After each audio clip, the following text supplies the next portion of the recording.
We are Groundhog Play and welcome back to another vid.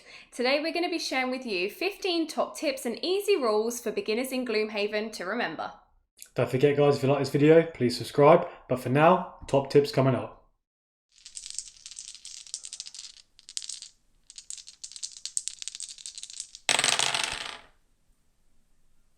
So, rule number 1, use the correct modifying deck. This is a mistake everyone makes, including ourselves. Use the 20 card deck that comes in the game. The character numbers will be on the bottom left as indication. Do not use, guys, the card deck that's overpowered that comes in your character box because you'll finish this game in an hour. Tip number 2, scenario level. This following example is based on a 3-player game. You need to add up each party member's level to get a total. Once you've got that total, you need to divide that number by the players, in this case 3 players, giving you an average of 4.33. Divide this by 2 and round it up, your normal level is 3. Number 3, character summons move and focus exactly the same way as the monsters do, and they're not controlled by the summoning character. They will use the summoning character's attack modifier deck only. They will go on initiative just before the summoning character for the summoning character to then follow with their turn. Tip number 4, healing. We're going to talk about healing when you're poisoned. So if any form of healing takes place while poisoned, only the poison counter is taken off and no other effect is done. If you are wounded and you are healed by any means, you can take off the wound counter and recover that many hearts as well.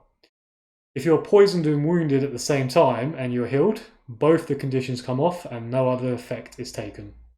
Tip number 5, when an enemy figure is spawned, either due to a monster's ability card or a scenario effect, they will not act in the same round and they also will not drop a coin when they are defeated. Tip number 6. When playing an ability card that has an XP or to create an element infusion listed on the card, you do in fact have to play one part of the action to gain these benefits, otherwise there's no effect.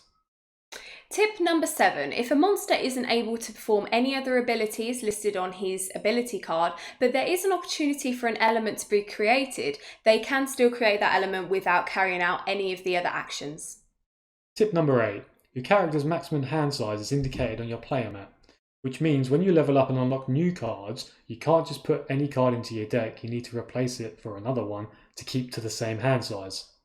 Tip number 9, if you start out with a couple of cards that's got that disgusting red X on there, our advice to you is keep them until the end of the game where you really need to deal some damage.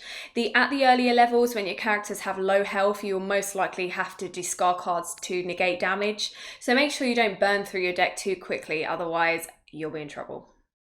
Tip number 10, small bag item limit. You're only allowed to carry a certain amount of small items into a scenario, and this is calculated by halving your level and rounding it up. So you can't carry 2 bag items until you're level 3. Half that, 1.5, rounded up, big fat 2. 2 items.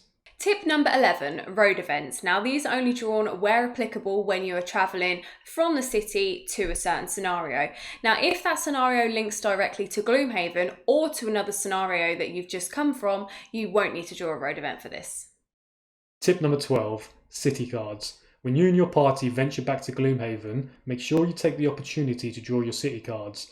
These outcomes can be very rewarding to your party. Tip number 13, know your enemies. Now some enemies have the ability to fly, which is this symbol right here. So it's useful to know their advantages when in the battlefield. Tip number 14, when leveling up your character, you also unlock another card equal to or less than the level you've just hit. Choose wisely because you can only pick one card per level up. This does not exceed the maximum hand limit that's indicated on your character map. And don't forget, you also get to add a juicy perk, so slap that bad boy on. Okay, last but not least, tip number 15, and that comes with retiring characters. Now make sure you take advantage of all the benefits. This does include the following. So the city gains a prosperity, your new character gets a perk, along with any other bonus perks that you can receive from retiring previous characters.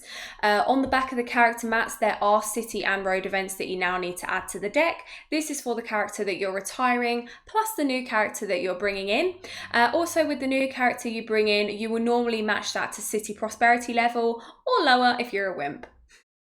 And that concludes our list for today. If you enjoyed this video, don't forget to give us a big fat thumbs up. Don't forget to subscribe, and we'll catch you on the next video. Bye!